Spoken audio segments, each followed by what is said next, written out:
Hi friends, welcome to Salem Padma சமையல். இன்றைக்கி நம்ம என்ன பார்க்க போகிறோன்னா ஒரு பிரெட் டோஸ்ட் தான் பார்க்க போகிறோம். பார்த்திங்கன்னா நம்ம நார்மலாக வந்து ப்ரெட்டில் ஜாம் வச்சு சாப்பிடுவோம், அப்புறம் பிரெட் ஆம்லெட்லாம் சாப்பிடுவோம். இந்த டோஸ்ட்டு கொஞ்சம் டிஃப்ரெண்ட்டாக நல்லா டேஸ்ட்டாக இருக்கும். வாங்க போய் பார்க்கலாம். அதுக்கு முன்னாடி நம்ம சேனல் இப்போ தான் புதுசாக பார்க்குறீங்கன்னா சப்ஸ்கிரைப் பண்ணிக்கோங்க, பக்கத்தில் இருக்கிற பெல் பட்டனையும் கிளிக் பண்ணிக்கோங்க. இப்போது நம்ம அந்த டோஸ்ட்டுக்கு பார்த்திங்கன்னா கொஞ்சம் திங்ஸ் மிக்ஸ் பண்ணணும். பார்த்திங்கன்னா ஒரு பவுல் எடுத்துருக்கேன். இதில் வந்து 4 டேபிள் ஸ்பூன் அளவுக்கு கடலை மாவு, இது பார்த்திங்கன்னா அரை டீஸ்பூன் கம்மியாக மிளகாத்தூள், ஒரு 2 பிஞ்ச் அளவுக்கு உப்பு, 2 பிஞ்ச் வந்து பெருங்காயம், உப்பு பார்த்திங்கன்னா ஒரு அரை டீஸ்பூன் கம்மியாக, கொஞ்சம் சில்லி ஃப்ளேக்ஸ் இதெல்லாம் போட்டுக்கலாம். அப்புறம் இஞ்சி பூண்டு பேஸ்ட்டு ஒரு அரை டீஸ்பூன் கம்மியாக. இது ஃபஸ்ட்டு நல்லா மிக்ஸ் பண்ணிக்கலாம். இப்போது தண்ணி கொஞ்சம் கொஞ்சமாக ஊற்றி மிக்ஸ் பண்ணிக்கலாம்.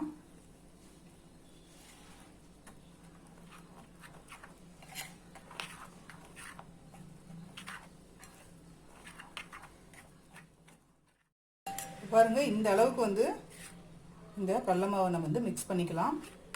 இது கரெக்டாக இருக்கும். இப்போ பாருங்கள், பிரெட் ஸ்லைஸ் எடுத்து வச்சுருக்கேன்.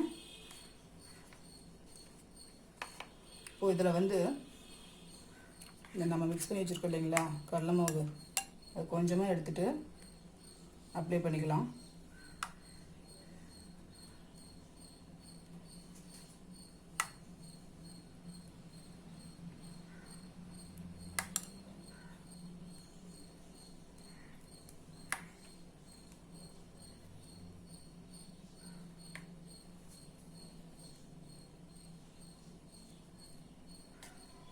இந்த டோஸ்ட் கொஞ்சம் டிஃப்ரெண்ட்டாக நல்லா இருக்குங்க.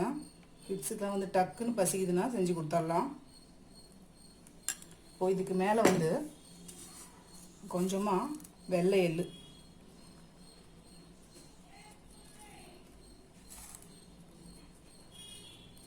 இது வந்து தோசை தவாவில் போட்டுக்கலாம். இப்போ பாருங்கள், தோசை தவா வச்சுருக்கேன். அதில் வந்து நான் ஒரு 2 டீஸ்பூன் அளவுக்கு எண்ணெய் ஊற்றி வச்சுருக்கேன். இப்போது நம்ம அதை தடவி வச்ச இந்த பிரெட் இருக்கு இல்லைங்களா, இதை எடுத்து இப்படி போட்டுக்கலாம். ஃப்ளேம் வந்து கம்மியாக வச்சுக்கணும், அப்போ தான் கிறிஸ்பாக வரும்.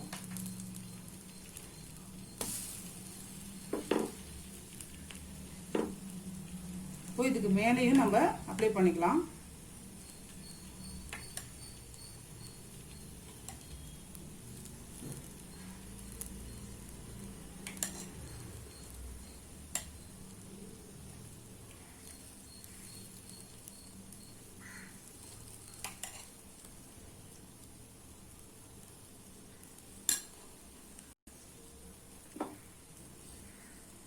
இன்னும் கொஞ்சம் எண்ணெய் ஊற்றுறேன்.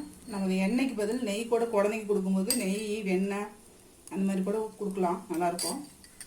இது கொஞ்சம் வேகட்டும். இப்போது இதுக்கு மேலேயும் நம்ம இந்த வெள்ளை எள்ளு கொஞ்சமாக போட்டுடலாம்.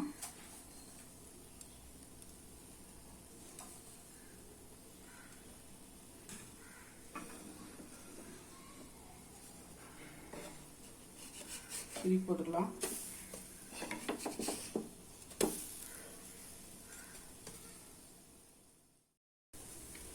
பாருங்க, ஃப்ளேம் கொஞ்சம் இன்க்ரீஸ் பண்ணிட்டு திருப்பி போடணும்.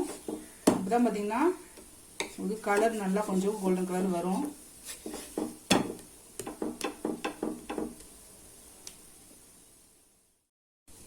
இப்போ பாருங்க, நல்லா வந்து கலர் சேஞ்ச் ஆயிடுச்சு. இப்போ நம்ம எடுத்துடலாம். இப்போ பாருங்க, நம்ம செஞ்ச அந்த பிரெட் டோஸ்ட் ரெடி ஆயிடுச்சுங்க. இது பார்த்தீங்கன்னா டொமேட்டோ கெச்சப்பு, வேறு ஏதாவது சட்னி இந்த மாதிரி வந்து டிப் பண்ணி சாப்பிடலாம். இந்த வீடியோ உங்களுக்கு பிடிச்சிருந்தா லைக் பண்ணுங்கள், ஷேர் பண்ணுங்கள், கமெண்ட் பண்ணுங்கள்.